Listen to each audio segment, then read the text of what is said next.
So in this video today, we're really going to be looking at the visual text in detail. So in previous videos, we've already taken a look at the idea of movies specifically. But in this video, we're going to be extending that knowledge to look at a whole range of images. So firstly, what is a visual text and how is it different to written texts? Secondly, we'll be looking at how do I analyze a visual text, so some of the key techniques that you can use. Thirdly, we'll be looking at some specific techniques which you can apply to a visual text. So let's start by answering the most important question. What are visual texts? So a visual text is anything that uses pictures as well as or instead of words. So we might be thinking about things like photos, advertisements, movies and television shows, cartoons, artworks, books and magazine covers. So once you approach this new genre of visual text, it's really important that you're not scared by the fact that none of the techniques that you know to do with language can be applied to the visual text, because it's just as easy and interesting to analyze a visual text as well. So remember that analyzing a text can be overwhelming, especially if you're doing this in an exam condition.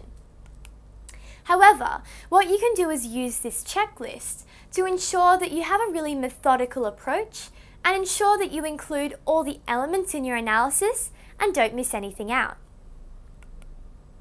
So when you're analyzing a new text, firstly, you're asking yourself, what is it? So this is the most basic step. You're asking yourself what the text type is. So is it a photo? Is it a film? Etc. Just literally identifying what the genre is. You can then use your knowledge of different text types and other examples to understand the nature of this text. So maybe you've never seen this particular photo before, but you've obviously seen other photos and you can use your knowledge and apply that to the different texts. Secondly, you can look at what the elements of structure are. So you'll be thinking about the title, pictures that are used, the structure of the text accompanying it, like paragraphs, stanzas, rhyme, or rhythm pattern. So remember that a visual text doesn't have to just be an image. It could be, for example, an image with a poem over the top of it. And that's where language does again come in. Shapes are also really important, and we'll be looking at how to analyze these sort of things specifically a bit later in this video. Size is obviously also a really important thing because the things that stand out in a picture are going to be the largest things and the less significant things are the smaller things. And the composers can play with that assumption to suggest things about texts. So again, we'll be looking at that concept later in the video. Thirdly, you must ask yourself what stands out about this text. So does it have bold or large font? What is the focus of the image? So if we look at this image, for example, we see that colour has been used in order to make that particular duck stand out from all the rest of them. So colour is just one technique to make something stand out.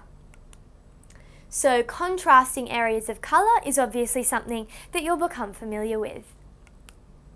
Surprising or shocking content can also make the image really stand out to you.